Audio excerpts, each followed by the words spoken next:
Assalamualaikum warahmatullahi wabarakatuh. Kenalkan, nama saya Al-Fatah Redisi Mahardi dengan NIM 220320009. Pada kesempatan kali ini akan membahas mengenai main nursery kelapa sawit, panduan lengkap pembibitan berkualitas. Nah, main nursery atau pembibitan utama adalah tahap lanjutan dari pre-nursery, yaitu fase di mana bibit sawit berumur sekitar 3 bulan dipindahkan ke polybag besar untuk pertumbuhan yang lebih maksimal. Fase ini sangat penting karena bibit memasuki masa pembentukan struktur morfologi yang lebih lengkap seperti batang yang muat, perkembangan akar sekunder, dan pembentukan beberapa helai daun baru. Main nursery merupakan jembatan terakhir sebelum bibit dipindahkan secara permanen ke kebun inti atau lahan produksi. Oleh karena itu, keberhasilan tahap ini sangat menentukan kualitas tanaman sawit pada masa produktif. Pada tahap ini, bibit sawit memerlukan ruang yang lebih luas karena pertumbuhan akar mulai meluas secara horizontal maupun vertikal. Polybag besar berfungsi memberi ruang gerak akar sehingga bibit dapat membentuk sistem perakaran yang kuat. Hal ini sangat penting karena akar yang kuat pada masa nursery akan mendukung pertumbuhan bibit ketika dipindahkan ke lapangan. Kondisi tanahnya tidak selalu ideal. Akar yang kuat juga akan menentukan kemampuan bibit dalam menyerap nutrisi di lapangan. Main nursery menjadi tahap pembinaan kualitas bibit unggul. Bibit yang masuk pada tahap ini harus berasal dari seleksi pre-nursery yang ketat. Bibit abnormal, lambat tumbuh, atau berwarna pucat biasanya dieliminasi sejak awal. Bibit yang ditanam di main nursery adalah bibit yang memiliki figur kuat, batang kokoh, daun hijau mengkilat, dan sistem perakaran tidak terganggu. Bibit yang sehat di tahap awal akan tumbuh stabil dan tidak memerlukan perlakuan khusus jika dipindahkan ke lapangan. Selain media tanam dan polybag yang lebih besar, main nursery memberikan perlakuan pemupukan yang lebih teratur dan lengkap dibanding pada tahap pre-nursery. Pada fase ini, bibit membutuhkan berbagai unsur hara makro dan mikro untuk pertumbuhan vegetatif yang optimal. Unsur nitrogen, fosfor, kalium, magnesium, dan kalsium mulai diberikan dalam jumlah yang lebih seimbang. Beban nutrisi bibit meningkat karena bibit mulai memasuki masa pertumbuhan cepat. Main nursery juga merupakan tahap adaptasi lingkungan bertahap. Jika pre-nursery bibit masih terlindungi oleh naungan 50-70%, maka di main nursery bibit mulai dikenalkan dengan sinar matahari yang lebih kuat. Tujuannya agar bibit tidak mengalami stres cahaya ketika dipindahkan ke lahan terbuka. Adaptasi ini harus dilakukan dengan pola bertahap dan terkontrol agar daun tidak terbakar atau layu karena kelebihan sinar matahari. Pada tahapan ini, monitoring intensif menjadi hal yang sangat penting. Bibit harus diperiksa untuk memastikan tidak ada gejala penyakit daun, pertumbuhan terhambat, ataupun serangan hama. Bibit di main nursery paling rentan terhadap serangan jamur seperti antraknosa dan kulfularia, serta serangan hama seperti kutu daun, kumbang kecil, dan belalang. Tanpa pengendalian rutin, bibit dapat mengalami kerusakan serius yang menghambat pertumbuhan selanjutnya. Main nursery juga mencakup penyiangan gulma secara rutin.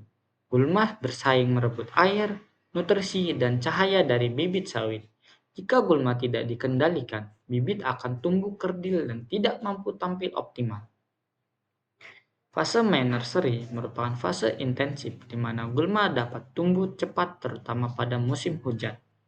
Karena itu, program penyiangan terjadwal wajib dilakukan untuk menjaga area nursery.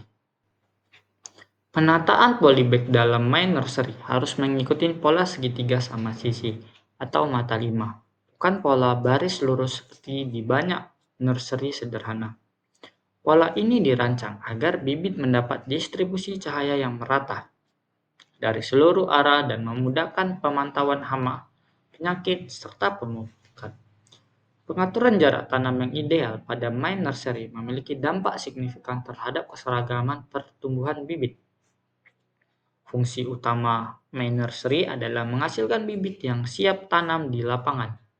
Bibit yang baik memiliki ciri-ciri antara lain tinggi tanaman normal, warna daun hijau sehat, pelepas simetris, dan tidak tampak kelainan morfologi. Selain itu, akar harus berkembang penuh sehingga ketika polybag dibongkar, akar tampak padat, menyebar dan tidak menggulung satu sama lain. Secara keseluruhan, main nursery adalah tahap pembentukan karakter bibit sawit yang menentukan nasib tanaman selama puluhan tahun ke depan. Jika main nursery dikelola dengan baik, mulai dari persiapan lahan, penyiraman, pemupukan, pengendalian hama, hingga seleksi, bibit yang dihasilkan akan memiliki produktivitas tinggi, tahan stres lingkungan, dan mampu beradaptasi dengan berbagai kondisi. Inilah alasan mengapa main nursery disebut tahap emas dalam pembibitan kelapa sawit. Persiapan lahan pada tahap main nursery adalah salah satu tahapan paling krusial dalam pembibitan kelapa sawit. Lahan yang dipersiapkan dengan baik akan memberikan tempat tumbuh yang optimal bagi bibit sawit, terutama karena fase main nursery merupakan fase pertumbuhan vegetatif paling cepat. Pada tahap ini, bibit memerlukan ruang, cahaya, air, dan media tanam yang stabil untuk mendukung pertumbuhan akar, batang, serta daun yang sempurna. Kegiatan persiapan lahan bukan hanya sekedar merapikan area, tetapi merupakan proses menyeluruh yang mencakup pembersihan, pemetaan, pembuatan drainase, hingga pengaturan topografi agar pembibitan berjalan efektif dan efisien. Langkah pertama dalam persiapan lahan adalah membersihkan area dari gulma, rumput liar, batang kayu, atau sisa tanaman yang dapat mengganggu penanaman polybag. Kebersihan lahan akan mengurangi kompetisi organik dan mencegah potensi sumber penyakit. Gulma yang tumbuh di awal akan menjadi masalah jangka panjang jika tidak dikendalikan sejak persiapan. Selain itu, pembersihan lahan juga mempermudah proses pengerjaan tahap berikutnya, seperti penataan polybag, pemasangan irigasi, dan pembuatan jalur transportasi bibit. Tenaga kerja juga dapat bekerja lebih efisien di lahan yang bersih dan tertata. Setelah lahan dibersihkan, langkah berikutnya adalah melakukan perataan tanah. Proses ini bertujuan memastikan permukaan lahan tidak memiliki cekungan atau gundukan yang dapat mempengaruhi distribusi air.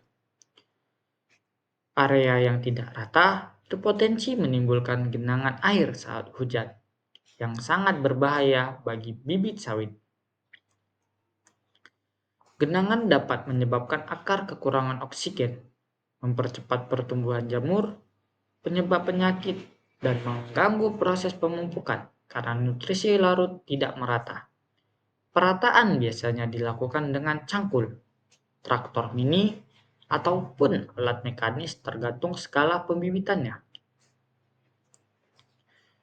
Drainase merupakan elemen vital dalam persiapan lahan pada tahapan main nursery.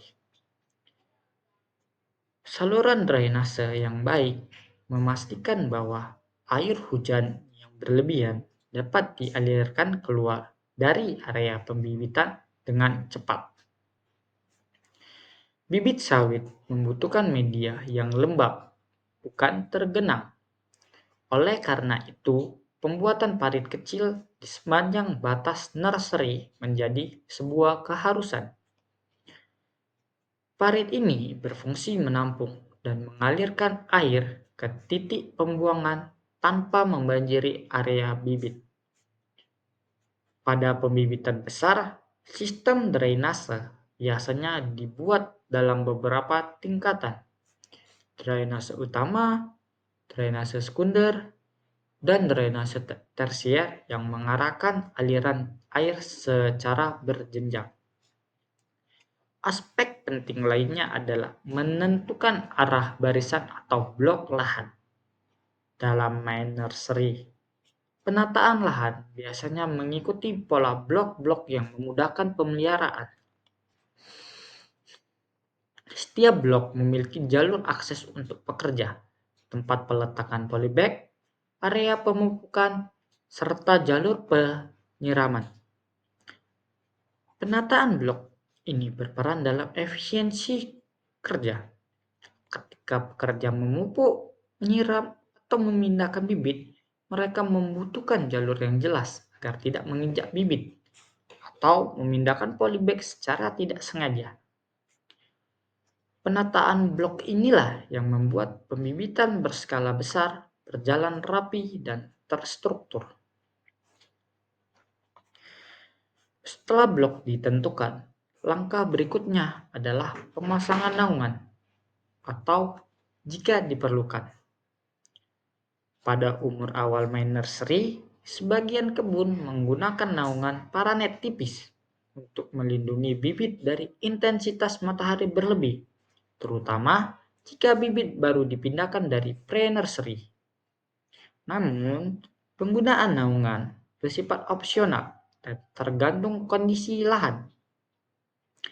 Jika pencahayaan cukup merata dan tidak terlalu panas, bibit tidak memerlukan naungan tambahan. Namun, di wilayah kering atau terlalu panas, paranet 30% dapat dipasang sementara hingga bibit beradaptasi sepenuhnya. Persiapan lahan juga mencakup pengaturan sistem irigasi. Pada main nursery, sistem penyiraman harus lebih terkontrol karena bibit yang berada di polybag besar membutuhkan air dalam jumlah cukup, tetapi tidak boleh berlebihan. Banyak pembibitan menggunakan sistem irigasi manual seperti selang atau gayung besar. Namun, pembibitan modern banyak menggunakan sprinkler otomatis. Persiapan irigasi meliputi pemasangan pipa utama, cabang penyiraman, serta titik koneksi untuk pompa air. Sistem irigasi yang baik memudahkan perawatan harian dan mengurangi risiko kesalahan penyiraman. Setelah lahan siap, area tersebut harus diberi tanda atau patok untuk memastikan penempatan polybag mengikuti pola yang benar. Biasanya digunakan patok kayu atau tali rapia untuk menentukan jarak antar polybag. Pengaturan ini penting untuk memastikan bibit mendapatkan cahaya seragam dan memudahkan aktivitas pemeliharaan. Jarak ideal akan mempengaruhi pertumbuhan bibit secara langsung, karena bibit yang terlalu rapat akan bersaing mendapatkan cahaya sehingga tumbuh lebih lemah atau etiolated. Tidak kalah penting, persiapan lahan harus memperhatikan faktor aksesibilitas. Jalan setapak atau jalur transportasi bibit harus dibuat sebelum polybag diletakkan, agar pekerja dapat membawa polybag, pupuk, air, dan peralatan dengan mudah. Jalur ini juga memudahkan saat bibit dikirim ke lapangan pada akhir masa nursery. Lahan yang sulit dilalui akan memperlambat pekerjaan, meningkatkan biaya, serta membahayakan bibit yang dipindah. Oleh karena itu, akses lapangan menjadi bagian penting dari persiapan lahan. Kesimpulannya, persiapan lahan bukan sekedar menyiapkan area kosong, tetapi merupakan fondasi keberhasilan main nursery secara keseluruhan. Lahan yang bersih, Rata memiliki drainase baik, sistem irigasi terencana, jalur akses rapi, serta penataan blok yang terstruktur akan mendukung pertumbuhan bibit secara optimal. Persiapan lahan yang sempurna menciptakan lingkungan yang stabil bagi bibit sehingga semua proses pemeliharaan berikutnya, penyiraman, pemupukan, penyiangan, hingga seleksi dapat dilakukan dengan efisien dan hasil akhir berupa bibit unggul berkualitas dapat tercapai dengan maksimal. Media tanam merupakan salah satu komponen paling penting dalam keberhasilan pembibitan kelapa sawit pada tahapan my-nursery. Media tanam yang baik harus menyediakan ruang tumbuh yang optimal bagi akar untuk berkembang, terutama karena pada fase my-nursery, bibit mengalami pertumbuhan akar yang paling signifikan. Media tanam berfungsi sebagai tempat akar menempel, menyerap nutrisi, menyimpan air, sekaligus menjadi penyangga fisik bibit. Oleh sebab itu, pemilihan media tanam tidak dapat dilakukan sembarangan. Harus mempertimbangkan struktur, tekstur, kandungan nutrisi, porositas, dan kemampuan mengikat air. Komposisi media tanam yang umum digunakan untuk bibit sawit adalah tanah topsoil yang subur, gembur, dan berwarna gelap. Tanah topsoil adalah lapisan tanah bagian atas yang kaya akan bahan organik dan mikroorganisme bermanfaat. Lapisan ini mengandung unsur hara yang mudah diserap akar, serta memiliki kemampuan menahan air lebih baik dibanding tanah lapisan bawah. Topsoil yang ideal biasanya memiliki warna coklat gelap atau hitam, tekstur remah, dan tidak mengandung kerikil ataupun sisa akar tanaman. Tanah jenis ini memungkinkan pertumbuhan akar secara cepat dan merata.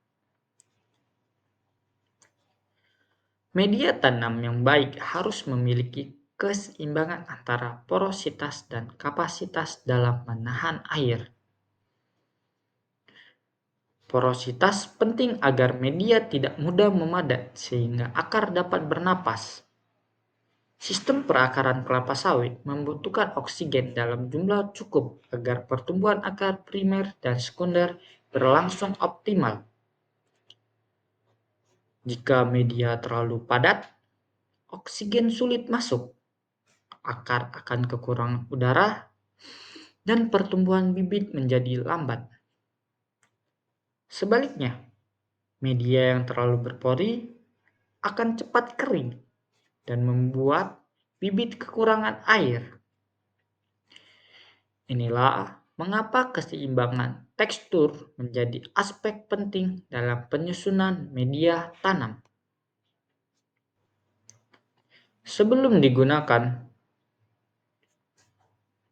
media tanam harus disaring atau diayak terlebih dahulu untuk menghilangkan kerikil, potongan kayu, bongkahan tanah keras atau clods, dan bahan-bahan asing lainnya.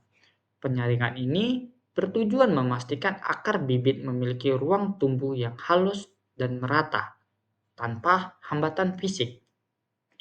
Akar kelapa sawit yang muda sangat sensitif terhadap kerusakan mekanis. Jika akar mengenai benda keras seperti batu atau kayu tajam di dalam media, ujung akar bisa patah ataupun membusuk. Oleh karena itu, proses pengayakan media merupakan tahap wajib sebelum pengisian polybag besar. Selain topsoil, beberapa pembibitan modern menambahkan campuran bahan organik seperti kompos matang atau kokopit untuk meningkatkan kualitas media. Kompos matang membantu menambah unsur hara dan meningkatkan aktivitas mikroorganisme tanah. Namun, jumlahnya harus terkontrol. Terlalu banyak bahan organik dapat membuat media terlalu lembek dan menciptakan lingkungan anaerobik yang tidak baik bagi akar. Kokopit membantu meningkatkan aerasi media dan menjaga kelembaban lebih stabil. Penambahan bahan-bahan ini tergantung pada kondisi topsoil yang tersedia. Media tanam juga harus bebas dari patogen penyebab penyakit, jamur seperti Fusarium, Ganoderma, atau bakteri patogen dapat mempengaruhi bibit bahkan sejak tahap main nursery. Untuk mencegah hal ini, tanah sebaiknya didiamkan atau diangin-anginkan di area terbuka selama beberapa hari sebelum digunakan. Proses ini membantu menurunkan kelembaban tanah berlebih yang sering menjadi pemicu pertumbuhan jamur. Pada beberapa pembibitan besar, tanah dari lapangan bahkan dipasteurisasi secara tradisional menggunakan penjemuran sinar matahari untuk mengurangi populasi mikroorganisme patogen. pH tanah juga merupakan faktor penting dalam media tanam. Bibit kelapa sawit idealnya tumbuh pada pH tanah sekitar 5,5 sampai 6,5. Pada pH yang terlalu rendah atau asam ekstrim, unsur hara, terutama fosfor, menjadi sulit diserap, sehingga bibit menunjukkan gejala kekerdilan atau daun berwarna ungu. Pada tahap pH terlalu tinggi atau basah, unsur mikro seperti Fe, Zn, dan Mn menjadi tidak tersedia bagi tanaman. Oleh sebab itu, pH media harus diperiksa menggunakan pH meter sebelum tanah digunakan. Jika pH terlalu rendah, dolomit dapat ditambahkan dalam jumlah kecil. Jika terlalu tinggi, bahan organik bisa membantu menurunkannya. Kondisi kelembaban tanah harus seimbang sejak awal. Media tanam tidak boleh terlalu basah karena tanah yang jenuh air akan menyebabkan akar mudah membusuk. Di sisi lain, tanah tidak boleh terlalu kering karena bibit sawit membutuhkan kelembaban yang konstan untuk memulai pertumbuhan akar setelah pindah dari pre-nursery. Oleh karena itu, sebelum polybag diisi, tanah biasanya disiram sedikit untuk mencapai kondisi lembab optimal. Kelembaban yang stabil membuat akar mudah menjalar ke seluruh bagian polybag. Setelah media tanam siap, tahap selanjutnya adalah mengisinya ke dalam polybag besar. Pengisian harus dilakukan secara merata dan tidak boleh dipadatkan dengan cara diinjak atau ditekan keras. Tanah cukup ditepuk ringan agar polybag kokoh berdiri tanpa memadatkan media secara berlebihan. Pengisian yang benar akan menciptakan ruang udara dalam tanah yang cukup, sehingga akar dapat tumbuh dengan baik. Polybag yang terisi terlalu padat akan menghambat perkembangan akar dan mempengaruhi pertumbuhan bibit dalam jangka panjang. Kesimpulannya, media tanam yang digunakan di My Nursery harus memenuhi standar kualitas tertentu. Subur, gembur, bersih, bebas patogen, memiliki pH ideal, dan mampu menahan air serta udara dalam proporsi seimbang. Media tanam yang tepat akan mendukung pembentukan sistem akar yang kuat, pertumbuhan batang yang sehat, serta pembentukan daun yang optimal. Dengan media tanam yang baik, bibit sawit akan tumbuh seragam dan siap dipindahkan ke lapangan pada waktunya. Kualitas media tanam merupakan fondasi utama keberhasilan pembibitan pada fase My Nursery. Pengisian dan pengaturan polybag adalah salah satu langkah fundamental dalam pembibitan My Nursery. Pada tahap ini, polybag berukuran besar, umumnya 40 kali 50 cm, diisi dengan media tanam yang telah dipersiapkan sebelumnya. Pengisian polybag bukanlah pekerjaan yang dilakukan sembarangan, tetapi mengikuti standar teknis untuk menjamin pertumbuhan bibit yang optimal. Polybag harus berdiri tegak, tidak mudah rebah, dan memiliki volume media yang cukup bagi perkembangan akar, hingga bibit berumur sekitar 10-12 bulan. Kesalahan dalam pengisian dan penataan polybag dapat menyebabkan bibit tumbuh miring, akar terhambat, atau pertumbuhan tidak seragam. Sebelum polybag diisi, bagian bawah polybag harus diperiksa untuk memastikan lubang-lubang drainase tidak tertutup.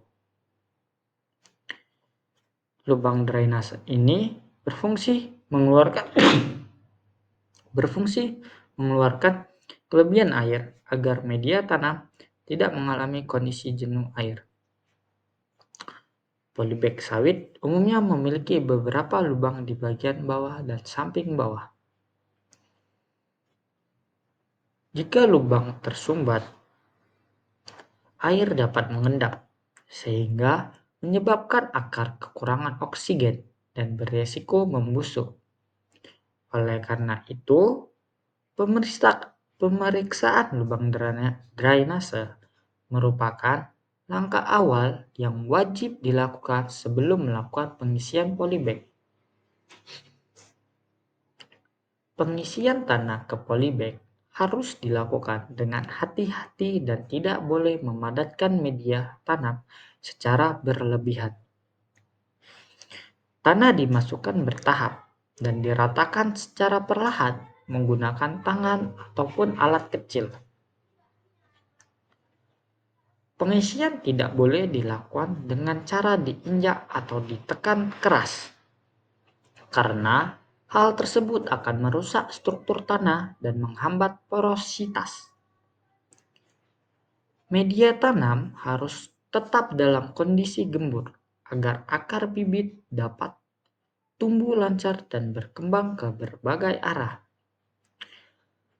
Tanah yang terlalu padat akan menghambat akar menyebar dan menyebabkan pertumbuhan bibit kerdil. Setelah polybag terisi hingga penuh, bagian atasnya biasanya disisakan 3-5 cm dari bibir polybag. Hal ini bertujuan agar saat penyiraman dilakukan, air tidak langsung tumpah keluar, melainkan dapat meresap ke dalam media. Selain itu, ruang kosong ini berfungsi mempertahankan stabilitas media selama proses pertumbuhan bibit. Polybag yang diisi terlalu penuh beresiko membuat tanah tumpah ketika hujan ataupun penyiraman intensif dilakukan. Pengaturan polybag di lahan my nursery dilakukan dengan pola segitiga sama sisi atau yang sering disebut dengan pola mata 5 atau 5-point pattern. Pola ini sangat penting untuk memastikan bibit menerima cahaya matahari secara merata dari berbagai arah. Dengan pola segitiga, tidak ada bibit yang terhalang oleh bibit lain di depannya, sehingga hasil pertumbuhan menjadi seragam. Selain itu, pola ini memudahkan pekerja untuk bergerak di antara polybag saat melakukan pemupukan, penyiraman, ataupun perawatan lainnya. Jarak antar polybag biasanya berkisar antara 80-90 cm. Jarak ini bukan ditentukan sembarangan, tetapi berdasarkan kebutuhan ruang tajuk tanaman mudah. Pada fase ini, daun sawit akan tumbuh melebar sebelum akhirnya mengarah ke atas saat lebih dewasa. Jika polybag terlalu rapat, daun akan saling bertumpukan, cahaya tidak masuk merata, dan perkembangan batang menjadi tidak optimal. Bibit yang kurang cahaya akan tumbuh tinggi kurus atau etiolated, menunjukkan kelemahan struktur batang dan akan rentan rebah saat dipindahkan ke lapangan. Selain pola penataan, arah pembibitan juga diperhatikan. Banyak pembibitan mengarahkan barisan polybag menghadap arah timur-barat untuk menghasilkan penangkapan sinar matahari pagi dan sore yang lebih ideal. Matahari pagi memberikan sinar lembut yang membantu proses fotosintesis tanpa menyebabkan stres panas. Sementara matahari sore memberikan pemanasan ringan tanpa efek panas ekstrim pada siang hari. Dengan memperhatikan arah ini, bibit akan tumbuh lebih sehat dan tidak mudah mengalami sunburn. Jalan inspeksi atau jalur kerja juga harus dibuat di antara barisan polybag. Jalur ini biasanya berukuran 1 meter agar pekerja dapat berjalan dengan mudah tanpa menyenggol bibit. Jalan inspeksi berfungsi sebagai akses untuk penyiraman, pemupukan, pengendalian gulma, dan pengangkutan untuk penyiraman. Pemupukan, pengendalian gulma, dan pengangkutan polybag pada saat ada bibit yang harus dipindahkan atau diganti. Jika jalur terlalu sempit, pekerja berpotensi merusak bibit ketika bekerja. Jika terlalu lebar, akan mengurangi kapasitas lahan nursery. Setelah polybag ditata, berikutnya adalah memastikan polybag kokoh dan tidak mudah rebah. Pada musim hujan, air yang masuk ke media dapat membuat polybag berat dan menyebabkan kemiringan. Karena itu, perlu dilakukan penekanan ringan di bagian pinggir polybag untuk memastikan posisi stabil. Namun, sekali lagi penekanan ini hanya di bagian luar, bukan memadatkan media tanam. Dalam beberapa pembibitan besar, polybag bahkan ditopang dengan kayu kecil atau penahan agar tidak roboh terkena angin kencang. Kesimpulannya, pengisian dan pengaturan polybag merupakan bagian yang sangat menentukan kualitas pertumbuhan bibit sawit selama masa main nursery. Mulai dari pemeriksaan lubang drainase, pengisian media yang benar, pola penataan segitiga sama sisi, penentuan jarak tanam, hingga pembuatan jalur inspeksi. Semua harus mengikuti standar operasional yang telah terbukti efektif. Penataan polybag yang baik akan menghasilkan pembibitan yang rapi. Bibit tumbuh seragam, mudah dirawat, dan pada akhirnya menghasilkan tanaman sawit yang siap tanam dengan kualitas tinggi di lapangan. Pengendalian hama dan penyakit pada tahap main nursery merupakan aspek yang sangat penting dalam menjaga kesehatan bibit kelapa sawit. Pada fase ini, bibit berada pada kondisi pertumbuhan yang sangat pesat, sehingga rentan terhadap gangguan dari organisme pengganggu tanaman atau OPT.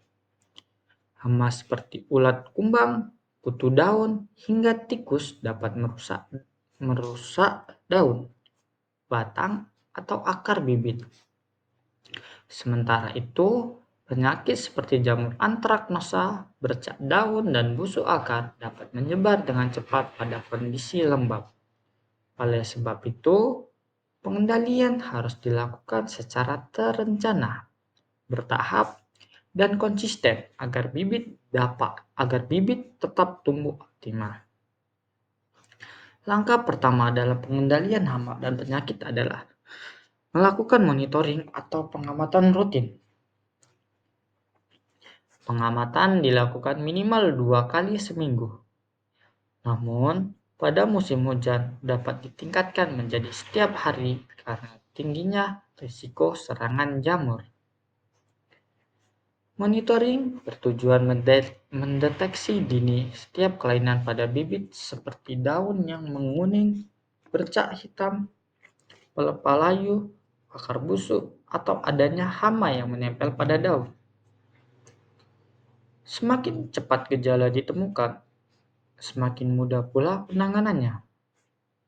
Pembibitan yang tidak memiliki jadwal monitoring teratur biasanya mengalami tingkat serangan yang lebih parah. Hama yang paling sering muncul di tahapan main nursery antara lain adalah hama belalang, ulat geraya, kumbang kecil atau Oryctes minor, dan kutu daun atau apit. Belalang memakan bagian daun sehingga membuat lubang-lubang besar yang mengurangi kemampuan fotosintesis bibit. Ulat geraya sering menyerang pada malam hari dan dapat menghabiskan daun bibit hanya dalam satu malam jika populasinya tinggi. Kutu daun bekerja dengan cara menghisap cairan daun sehingga menyebabkan daun menggulung, mengkeriting, dan warnanya memudar. Selain itu, kutu daun sering menjadi media penyebaran penyakit virus. Untuk pengendalian hama, pendekatan terpadu atau Integrated Pest Management atau IPM sangat dianjurkan. Pendekatan ini tidak hanya mengandalkan pestisida kimia, tetapi mengkombinasikan sanitasi kebun, perangkap, musuh alami, dan tindakan kimia hanya jika diperlukan. Misalnya, ulat geraya dapat dikendalikan dengan cara membersihkan gulma di sekitar nursery karena gulma menjadi tempat bertelur mereka. Kutu daun dapat dikendalikan dengan memanfaatkan predator alami seperti kepi atau semut rangrang. Penggunaan pestisida hanya dilakukan ketika populasi hama sudah melebihi ambang ekonomi. Pada penyakit bibit sawit, penyebab terbesar biasanya adalah jamur. Jamur berkembang pesat pada kondisi lingkungan lembab, terutama pada saat musim hujan atau ketika penyiraman terlalu berlebihan. Penyakit yang paling umum adalah antraknosa yang ditandai dengan bercak coklat kehitaman pada daun. Pinggiran bercak tampak mengering dan terkadang menyatu hingga menyebabkan daun mati. Penyakit lain adalah kurvularia yang menyebabkan bercak kehitaman memanjang seperti luka terbakar, serta busuk akar yang menyebabkan bibit layu dan mati mendadak. Untuk mencegah penyakit, kebersihan lingkungan sangat penting. Polybag harus ditata dengan jarak yang cukup agar sirkulasi udara baik dan kelembaban tidak terlalu tinggi. Penyiraman harus dilakukan pada pagi hari sehingga bibit memiliki waktu untuk mengering sebelum malam tiba. Air yang menggendang di dekat polybag harus dihindari karena menjadi sumber utama perkembangan jamur penyebab penyakit. Selain itu, daun-daun bawah yang sudah tua dan menyentuh tanah sebaiknya dipotong agar tidak menjadi jembatan penyebaran jamur. Jika penyakit mulai muncul, tindakan pertama yang dilakukan adalah mengisolasi bibit yang terinfeksi. Bibit yang menunjukkan gejala berat harus diangkat dan dipisahkan dari bibit sehat untuk mencegah penularan lebih lanjut. Setelah itu, dilakukan penyemprotan fungisida sesuai jenis penyakitnya. Misalnya, antraknosa dapat dikendalikan menggunakan fungisida berbahan aktif mancozeb atau propinep. Sedangkan serangan kurvularia dapat ditangani menggunakan fungisida berbahan aktif carbendazim. Penyemprotan harus dilakukan merata pada seluruh permukaan daun dan diulang sesuai dosis anjuran. Selain tindakan kimia, pendekatan kultur teknis seperti mengurangi naungan, meningkatkan jarak tanaman, dan memperbaiki drainase sangat membantu menekan perkembangan penyakit. Penataan ulang polybag di area yang terlalu lembab dapat meningkatkan sirkulasi udara. Media tanam harus dijaga agar tidak terlalu basah, terutama setelah hujan. Penyiraman dapat dikurangi sementara hingga kondisi media kembali normal. Daya kerja seperti membersihkan alat sebelum digunakan kembali juga mencegah penyebaran jamur ke bibit lain.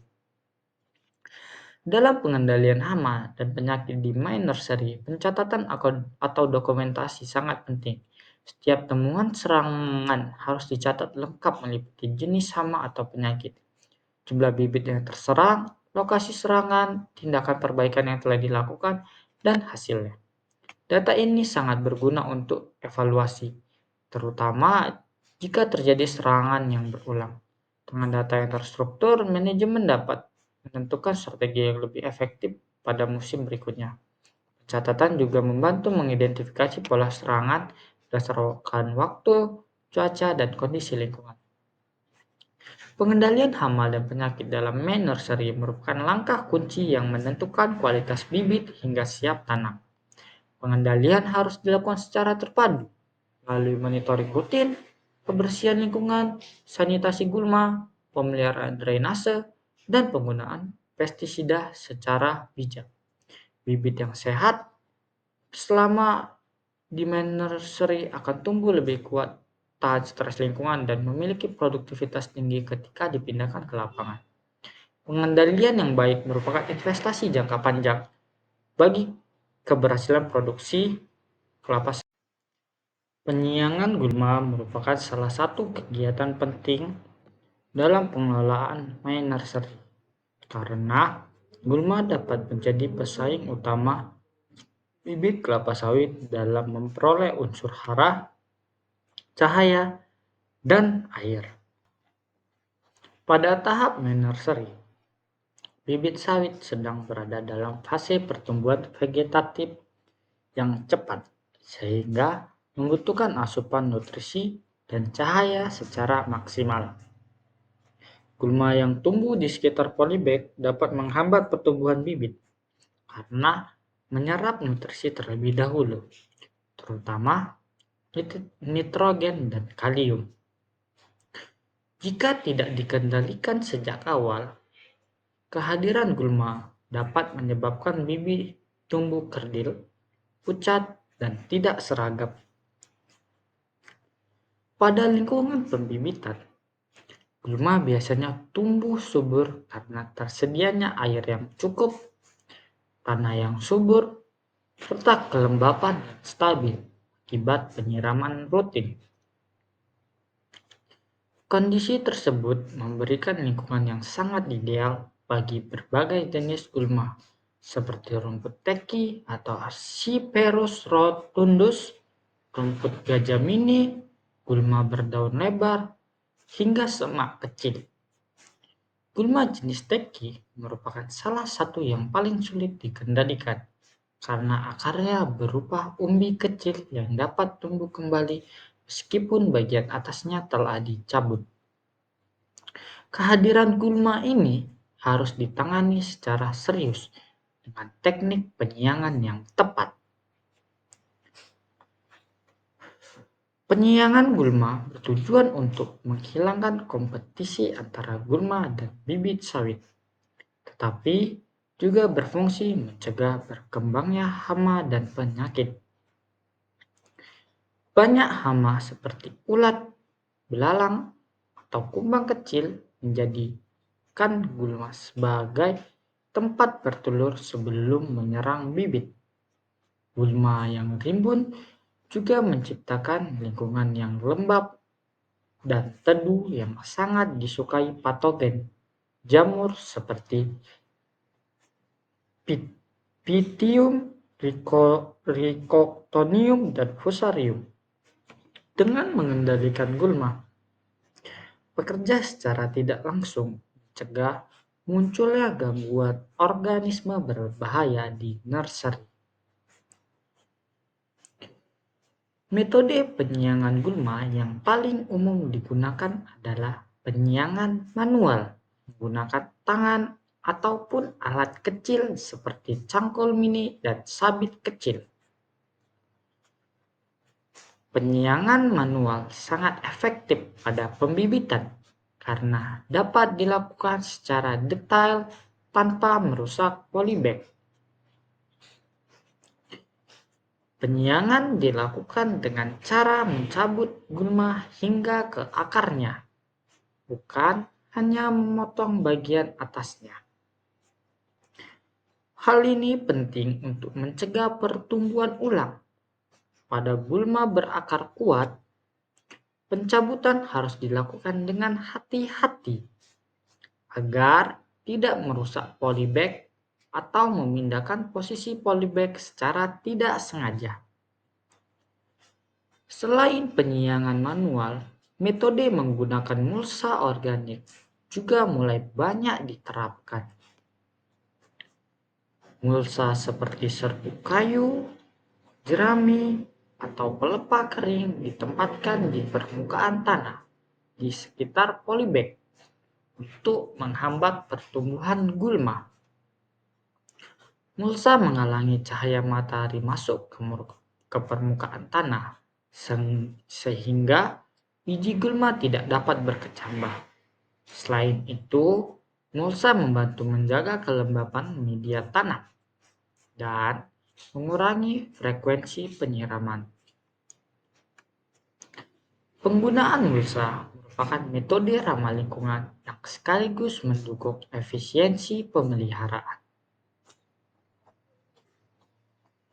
Penyiangan kimia atau penggunaan herbisida tidak dianjurkan dalam main nursery kecuali pada kondisi tertentu. Misalnya gulma tumbuh sangat cepat dan padat sehingga sulit dikendalikan secara manual. Jika herbisida harus digunakan, hanya herbisida kontak boleh diaplikasikan dan penyemprotan dilakukan jauh dari bibit atau dengan pelindung khusus agar tidak mengenai polybag maupun daun bibit. Kesalahan penggunaan herbisida dapat menyebabkan sawit mengalami keracunan, daun menguning, layu, dan bahkan mati. Oleh sebab itu, herbisida adalah pilihan terakhir. Frekuensi penyiangan gulma biasanya dilakukan setiap 1-2 minggu tergantung kondisi musim. Pada musim hujan, gulma tumbuh lebih cepat sehingga interval penyiangan diperpendek. Sedangkan pada musim kemarau, penyiangan dapat dilakukan setiap bulan. Namun, pembibitan yang menerapkan standar pengelolaan tinggi biasanya melakukan inspeksi harian untuk memastikan gulma tidak tumbuh di sekitar polybag. Penyiangan secara konsisten adalah kunci pertumbuhan bibit yang seragam dan sehat. Penyiangan gulma tidak hanya dilakukan di antara polybag, tetapi juga di bagian dalam polybag. Banyak bibit sawit mengalami hambatan pertumbuhan karena gulma kecil tumbuh di dalam polybag dan menyerap nutrisi lebih cepat dari bibit.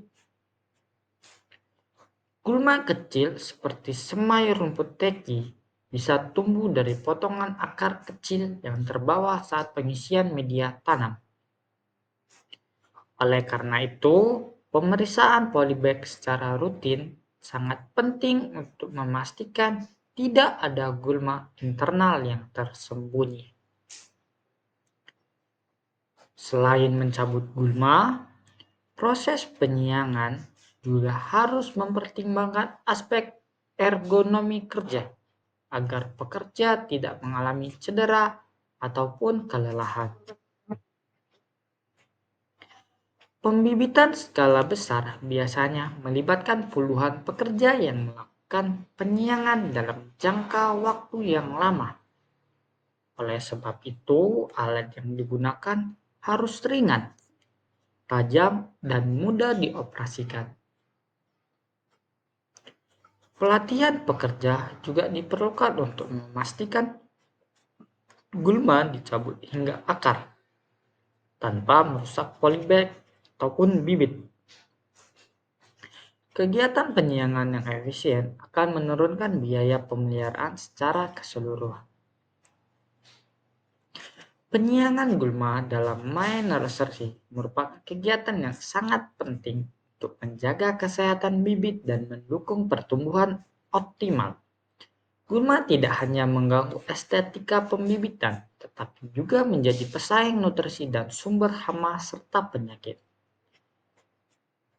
Penyiangan yang dilakukan secara rutin, tepat metode, dan terkontrol akan menghasilkan lingkungan pembibitan yang bersih dan sehat. Bibit yang bebas gulma memiliki peluang lebih besar untuk tumbuh kuat, seragam, dan siap tanam di lapangan pada waktu yang ditentukan. Tanpa pengendalian gulma yang baik, kualitas bibit akan menurun dan produktivitas perkebunan kelapa sawit dapat terpengaruh dalam jangka panjang. Pemupukan di My Nursery merupakan salah satu kegiatan kunci yang menentukan kualitas akhir bibit tanaman kelapa sawit sebelum dipindahkan ke lapangan. Pada fase ini, bibit telah memasuki masa pertumbuhan vegetatif cepat yang membutuhkan berbagai unsur hara dalam jumlah lebih besar dibanding fase pre-nursery. Unsur hara tersebut berfungsi membentuk daun baru, memperkuat batang, memperkokoh sistem perakaran, dan mendukung proses fisiologis seperti fotosintesis serta pembentukan enzim. Tanpa pemupukan yang tepat, bibit akan tumbuh tidak seragam, pucat, kerdil, atau tampil tidak sehat sehingga mempengaruhi performa di lapangan selama puluhan tahun ke depan. Secara umum, pupuk yang diberikan pada bibit kelapa sawit meliputi unsur hara makro seperti nitrogen, fosfor, kalium, magnesium, dan kalsium. Nitrogen berperan penting dalam pembentukan daun dan klorofil. Kekurangan nitrogen biasanya terlihat dari warna daun yang pucat kekuningan. Fosfor berfungsi dalam pembentukan akar, sehingga sangat penting pada fase awal pertumbuhan My Nursery. Sementara kalium berperan menjaga kekuatan batang dan meningkatkan ketahanan terhadap stres lingkungan. Magnesium dan kalsium membantu pembentukan dinding sel dan kesehatan metabolisme bibit. Kombinasi unsur ini harus diberikan secara seimbang agar bibit berkecambah sempurna. Pemupukan pada bibit My Nursery dilakukan secara bertahap, biasanya dimulai 2-3 minggu setelah bibit dipindahkan dari pre-nursery. Waktu ini dipilih agar bibit memiliki kesempatan untuk beradaptasi dengan lingkungan baru sebelum diberi beban nutrisi tambahan. Jika pupuk diberikan terlalu cepat, akar bibit yang masih beradaptasi bisa mengalami stres atau terbakar. Sebaliknya, jika terlalu lambat, pertumbuhan bibit akan terhambat pada fase awal, mengakibatkan ukuran bibit tidak seragam. Oleh karena itu, penentuan waktu pemupukan sangat penting untuk menentukan perkembangan ideal sejak dini. Teknik aplikasi pupuk juga memegang peran penting. Pupuk umumnya diberikan dengan cara disebar melingkar pada permukaan media sekitar 5-10 cm dari pangkal batang bibit. Pemberian pupuk tidak boleh terlalu dekat dengan batang karena dapat menyebabkan luka atau terbakar pada jaringan mudanya. Selain itu, pemberian pupuk harus dilakukan pada media kering dan diikuti penyiraman agar pupuk larut sempurna. Penyebaran pupuk secara merata memastikan seluruh akar mendapatkan nutrisi yang cukup dan menghindari konsentrasi pupuk yang berlebihan pada satu titik. Jenis pupuk yang digunakan dalam My Nursery biasanya berbentuk granular seperti NPK 12-12, 17-2, NPK 15-15, 64 atau formulasi khusus bibit sawit dari produsen tertentu. Pada beberapa nursery besar juga digunakan pupuk slow release yang dapat melepas unsur hara secara bertahap selama beberapa bulan. Pupuk slow release memiliki keunggulan karena mengurangi frekuensi pemupukan dan menurunkan risiko kelebihan pupuk. Namun, harganya relatif lebih mahal sehingga hanya digunakan pada pembibitan tertentu. Pemilihan jenis pupuk harus mempertimbangkan kebutuhan bibit, kondisi media, dan kapasitas manajemen pembibitan. Selain pupuk granular, bibit juga memerlukan unsur hara mikro seperti boron, seng, tembaga, mangan, besi, dan molibdenum Unsur mikro meskipun dibutuhkan dalam jumlah kecil, sangat penting untuk proses fisiologis seperti pembentukan hormon, pembentukan klorofil, dan transportasi nutrisi dalam tanaman. Kekurangan unsur mikro dapat menyebabkan gejala kelainan seperti daun mengeriting, nekrosis ujung daun, atau pertumbuhan meruncing. Unsur mikro ini biasanya diberikan melalui pupuk daun atau foliar fertilizer yang disemprotkan ke permukaan daun. Penyemprotan dilakukan pada pagi atau sore hari agar penyerapan berlangsung optimal. Frekuensi pemupukan umumnya dilakukan setiap 2-4 minggu tergantung umur bibit dan kondisi lingkungan. Pada bibit muda usia 3-5 bulan, pemupukan dilakukan lebih sering karena mereka berada pada fase pembentukan organ yang aktif. Namun ketika bibit sudah berumur 6-9 bulan, interval pemupukan dapat diperpanjang. Hal yang perlu diperhatikan adalah kondisi media tanam, tingkat pertumbuhan bibit, dan cuaca. Pada musim hujan, pemupukan sebaiknya dilakukan dengan dosis lebih rendah karena sebagian pupuk berpotensi terlalu oleh air hujan dan tidak terserap optimal. Keamanan dalam pemupukan juga sangat penting. Pemupukan berlebihan dapat menyebabkan akar terbakar, daun menguning, tanaman layu, atau pertumbuhan terhambat. Bibit yang mengalami kelebihan pupuk sering menunjukkan gejala seperti tepi daun kering atau leaf scorch, atau muncul bercak-bercak akibat toksisitas nutrisi. Oleh karena itu, pekerjaan nursery harus mengikuti standar operasional yang sudah ditetapkan dan tidak menambah dosis pupuk secara sembarangan. Kesalahan dosis tidak hanya merusak bibit, tetapi juga menyebabkan pemborosan biaya dan menurunkan efisiensi pembibitan. Selain teknik pemupukan, penggunaan alat dan metode pencampuran yang benar juga penting. Pupuk harus disimpan dalam kondisi kering, tidak boleh terkena air, dan harus ditimbang secara teliti menggunakan alat ukur khusus. Pada saat aplikasi, pekerja harus menggunakan sarung tangan, masker, dan wadah khusus untuk menghindari kontak langsung dengan pupuk yang bersifat kimia. Penerapan prosedur keselamatan kerja tidak hanya melindungi bibit, tetapi juga pekerja yang setiap hari berurusan dengan bahan kimia. Penyiraman di nursery merupakan salah satu bagian terpenting dari seluruh rangkaian kegiatan pembibitan kelapa sawit. Bibit sawit pada fase ini berada dalam masa pertumbuhan vegetatif aktif, sehingga kebutuhan airnya relatif tinggi.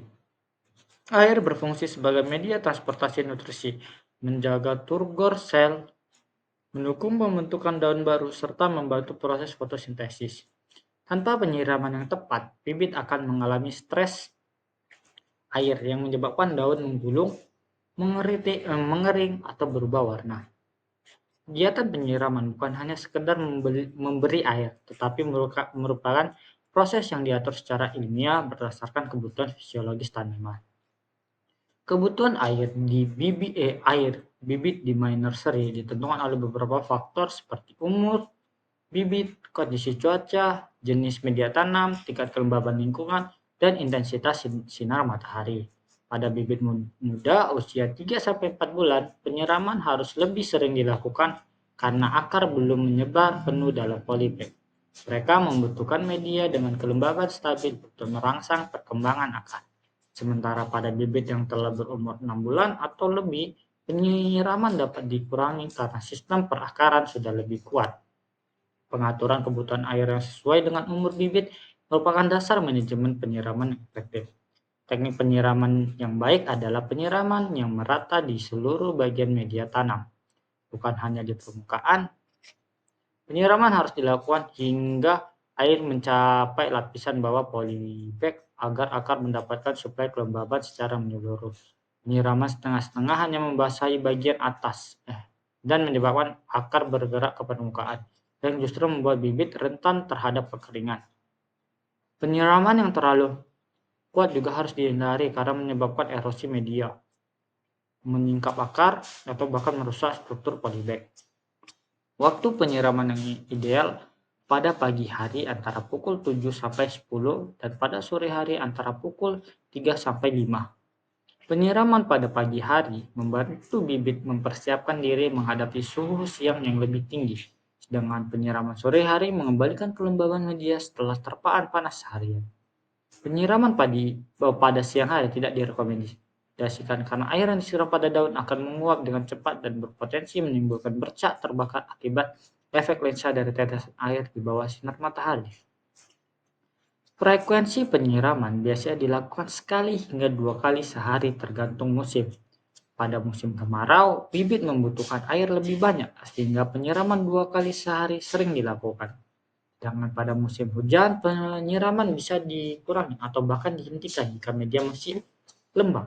Disinilah pentingnya melakukan pemeriksaan kelembaban media sebelum menyiram. Petugas nursery biasanya mengecek kondisi tanah dengan tangan, menekan bagian permukaan untuk melihat seberapa cepat air meresap dan memeriksa apakah tanah masih lembab secara merata. Volume air yang diberikan juga harus sesuai standar. Pada bibit kecil, sekitar 500-700 ml air per polybag sudah cukup. Pada bibit yang lebih besar, jumlahnya bisa mencapai 1-1,5 liter per kali penyiraman. Air tidak boleh diberikan terlalu sedikit karena tidak mencapai akar, tapi juga tidak boleh terlalu banyak karena dapat menyebabkan kondisi jenuh air.